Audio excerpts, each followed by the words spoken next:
हम चुनाव आयोग को मैनेज नहीं कर पाए, हम सीबीआई ईडी को मैनेज नहीं कर पाए, हम वोटों की हेराफेरी को मैनेज नहीं कर पाए। जो वोटों की हेराफेरी और कलाकारी बीजेपी कर लेती है वो कलाकारी हमने वोट दिया, लेकिन उन वोटों का मैनिपुलेशन हुआ। जरूरत से ज्यादा मजबूत और तानाशाह हो चुका है, तो उसकी तानाशाही को खत्म होने में समय लगेगा। धर्म विरोधी है कांग्रेस, ऐसा लोग कहते हैं, भारतीय जनता पार्टी के नेता भी कहते हैं। और उसका परिणाम आपने बिहार चुनाव में आज देखा था।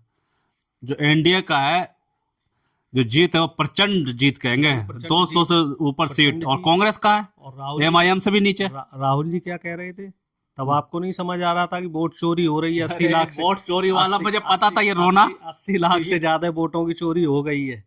जब कल ही ट्वीट पे चल गया था कि कांग्रेस ने अपनी पिच तैयार कर ली है, वो वोट चोरी ईवीएम इसी में रोना रोएंगे। आप बात समझिए, अमित शाह जी इतने आश्वस्त होके कह रहे थे कि 160 से ज्यादा जमीन पे है, वो जमीन पर जनता से जुड़े हुए, इसलिए जमीन पे नहीं है। वो होटल में बैठ के सीसीटीवी कैमरे बंद करके सेटिंग कर रहे हैं, और सेटिंग इस तरीके से चल रही है कि जनता वोट तो डाल रही है इंडिया गठबंधन को, महागठबंधन को, लेकिन वो वोट पड़ ही नहीं रहा है। ये रोना कब तक रहेगा? ये बात को आप समझिए कि जो जिस तरीके की जीत है, हाँ, अगर एनडीए की 130-140 सीटें आती तो हम समझते कि चलो ठीक है, हमें जनता का समर्थन नहीं मिला। लेकिन जिस तरीके के रुझान है कि इंडिया गठबंधन 40 सीटों पे रुक गया, तो ये सरासर बेईमानी है। इसी तरह के रुझान आपने महाराष्ट्र में देखे।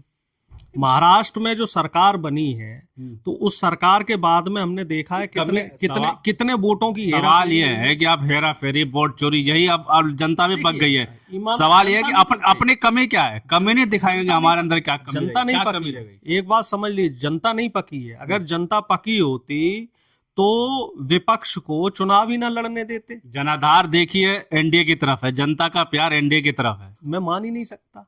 अगर जनता का प्यार एनडीए की तरफ होता तो अमित शाह जी कैमरे बंद करके सेटिंग नहीं कर रहे होते। तो ये 33 सीट जो 35 सीट आई है, इस पे चोरी नहीं कर सकते? अमित शाह जी को वहां नहीं रुकना पड़ता। अमित शाह जी वहां डेरा डाले बने रहे 1 महीने में, तो ये अपने आप में बहुत बड़ी बात। यही तो जनता पसंद करती है। इसके अलावा बहुत सारी नहीं, जनता नहीं पसंद कर रही। आप चीजों को समझिए। जनता ने जिस चीज को पसंद किया, जनता ने इंडिया गठबंधन को पसंद किया और इंडिया गठबंधन के समर्थन में उन्होंने वोटिंग करी। लेकिन वोट कहां वोटों का जो पैटर्न है वो कहां बदला? देखिए, 7 करोड़ वोटर था बिहार में। 7 करोड़ में से 80 से 85 लाख वोट, यानी कि 10% वोट चोरी के जरिए हेरा फेरी उसमें की गई।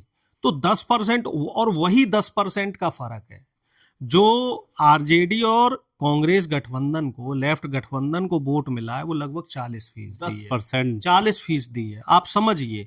और जो एनडीए को वोट मिला है वो लगभग 50% है। कितना फर्क है? 10% का। और वोट चोरी कितने % की हुई?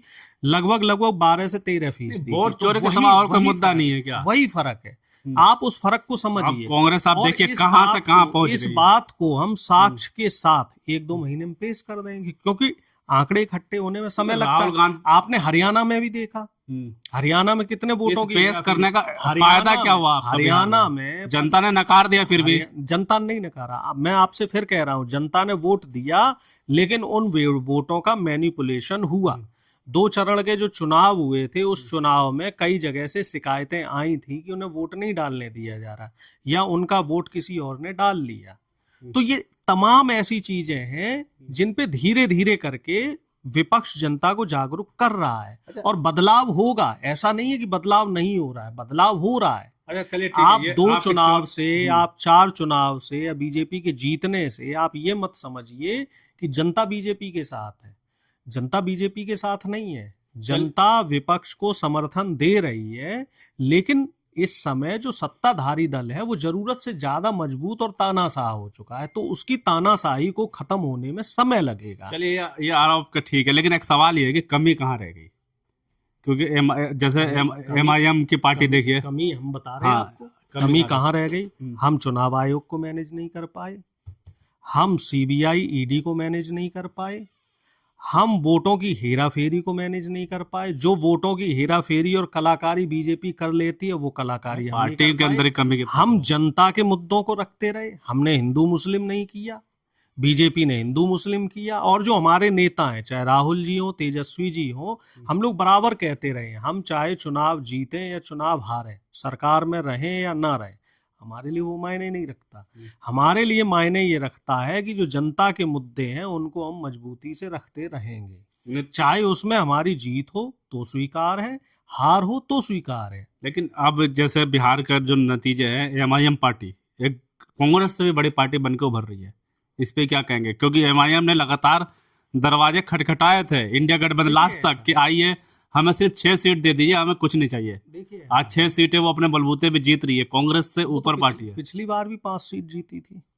तो आपके दरवाजे पे तो खटखटाया था ना पिछली उसने बार कि हमें भी 5 लीजिए, सीटें जीती थी। और 20% मुस्लिम वोट है बिहार में। तो क्या लगता है इसकी ओर इंडिया गठबंधन ने ध्यान नहीं दिया, उसका भी खामियाजा भुगतना पड़ा? एक चीज मैं आपको बताऊं, जीत के लिए, जीत का श्रेय लेने के लिए 50 आदमी मिल जाएंगे आपको।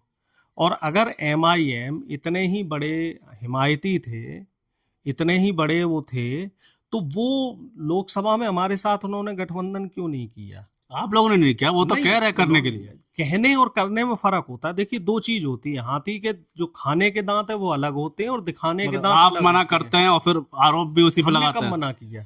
बिहार में मना किया देखिए, आपने। वो जो एमआईएम पार्टी का जो पैटर्न है, वो लोग मीडिया में जाके बोलते हैं कि हम मिलना चाह रहे हैं, लेकिन मिलने के तरीके होते हैं। खत लिखा था लालू यादव को, तेजस्वी को, कई सारे। 1 महीने पहले कौन सा गठबंधन होता है? क्यों 1 महीने पहले आपने एक बीजेपी से जो गठबंधन पार्टी थी उसको लिया, उसको सीट भी दिए। कौन सा गठबंधन? कई पार्टी आपने छोटी ली, जो कांग्रेस में विलय हुई, जिसको 3 सीट दिया गया। एक पार्टी हमें बताइए जो 1 महीने पहले हो। झारखंड से जो पार्टी थी। हमारी जानकारी के लिए बताइए ना, मैं आपको बताता हूँ। मुकेश सहनी जी लोकसभा चुनाव से पहले हमारे साथ जुड़ गए और एक भी सीट पे चुनाव नहीं लड़े, और हमारे साथ बराबर चुनाव प्रचार करते रहे। अब हमारे साथ शामिल हुए और जो सीटें उन्हें दी गई वो ली। और जो ये गुप्ता जी की आईआईपी पार्टी की बात कर रहे हैं, उन्होंने अपनी पार्टी का विलय लोकसभा चुनाव से पहले किया था। हम लोगों को जानकारियां हैं। है तो बीजेपी के साथ ये सब रह चुके हैं ना, रह चुके ये हैं। भी टीम नहीं हो सकते अंदर से। राजनीति में कोई स्थायी मित्र शत्रु नहीं होता। अगर एमआईएम वाकई खुले दिल से इंडिया गठबंधन में शामिल होना चाहता है तो हमारे साथ बिना शर्त समर्थन देना। फिर वो क्यों कहता है कि हमें इतनी सीटें दो? 6 सीट पार्टी है, चुनाव लड़ेगी तो सीट पे। एक बात सुनिए, बीआईपी ने कहा चुनाव लड़ा लोकसभा में? वो भी तो पार्टी थी। ये चीजें एक पब्लिक स्टंट होता है, जैसे चंद्रशेखर करते हैं पब्लिक स्टंट, अंदर कुछ और बोलते हैं, बाहर कुछ और बोलते हैं। तो ये सब जो पैतरेबाजियां हैं और तरीके हैं, ये राजनीति में इस तरह के दल करते रहते हैं। चाहे वो पीले चाचा की पार्टी हो, चाहे वो अपना दल हो, तो ये सब लोग जो छोटी छोटी पार्टियां हैं, वो सब लोग इस तरह की पैतरेबाजियां करते रहते हैं। इन लोगों के लिए विचारधारा मायने नहीं रखती है। अब 18 तारीख को राहुल गांधी ने कहा था कि शपथ लेंगे, तो शपथ लेंगे या फिर वोट चोरी का खुलासा करेंगे फिर से? देखिए, इस तरीके से तो प्रशांत किशोर ने भी कहा था कि नीतीश जी की 20 से ज्यादा सीटें आ गई तो राजनीति से संन्यास ले लेंगे। प्रधानमंत्री मोदी ने भी बहुत बड़ी बड़ी बातें कही थी कि नोटबंदी में 50 दिन में कोई गड़बड़ी हो तो चौराहे पे बुला लेना, ये कर दूंगा, वो कर दूंगा, 100 दिन के भीतर काला धन ले आऊंगा, 2-2 करोड़ रोजगार दूंगा, किसानों की आय डबल कर दूंगा। ऐसा कुछ हुआ? नहीं हुआ।